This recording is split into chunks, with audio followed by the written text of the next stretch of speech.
You think you know David Fincher? Well, here's some things you may not have known about the Fight Club director. David Fincher knew from a very early age that he wanted to go into filmmaking. When he was 2, his family moved to San Anselmo, California, only 2 doors down from George Lucas. Fincher was surrounded by the production of films growing up. In an interview with Playboy magazine, he reminisces, quote, "I saw American Graffiti being photographed on 4th Street in San Rafael.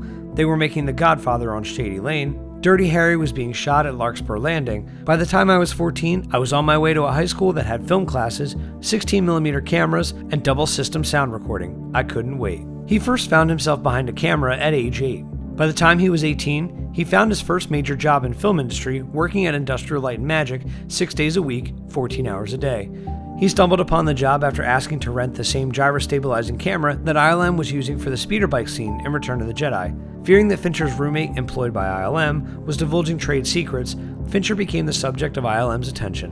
When an opening within the company opened up, he was called in for an interview.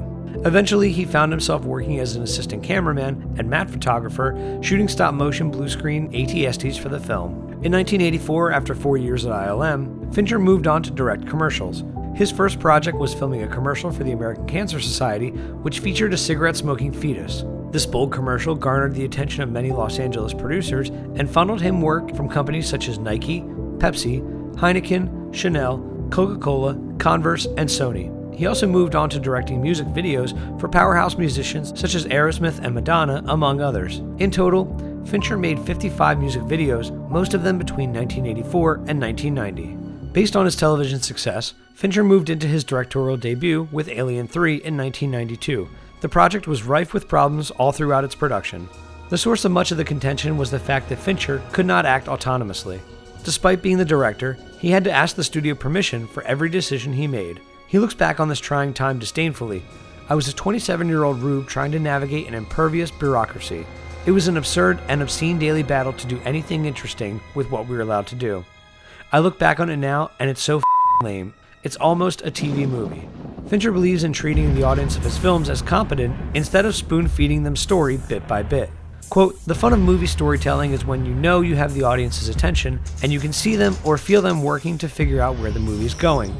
I'm interested in the psychology of not only leading the audience along, but also being responsible for getting them there sooner than the characters.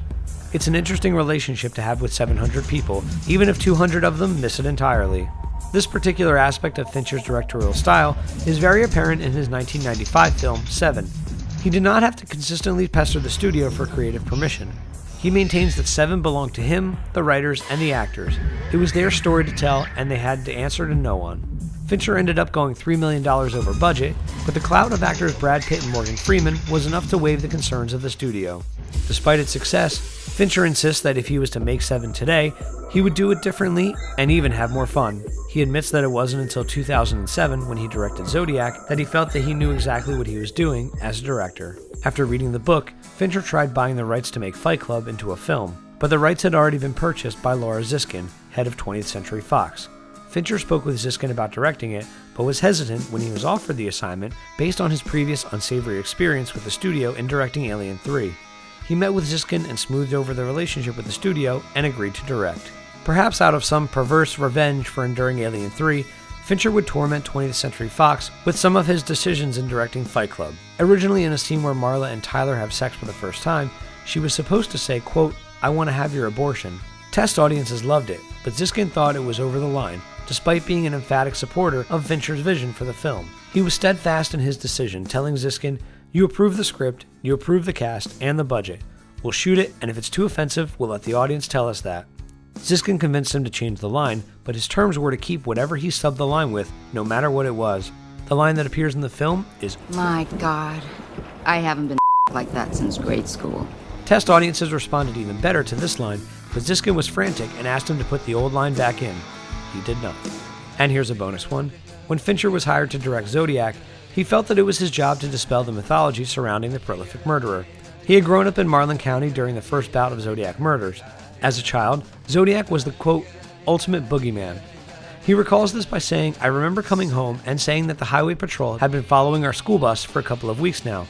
And my dad, who worked from home, and who was very dry, turned slowly in his chair and said, 'Oh yeah, there's a serial killer who's killed 4 or 5 people who calls himself the Zodiac.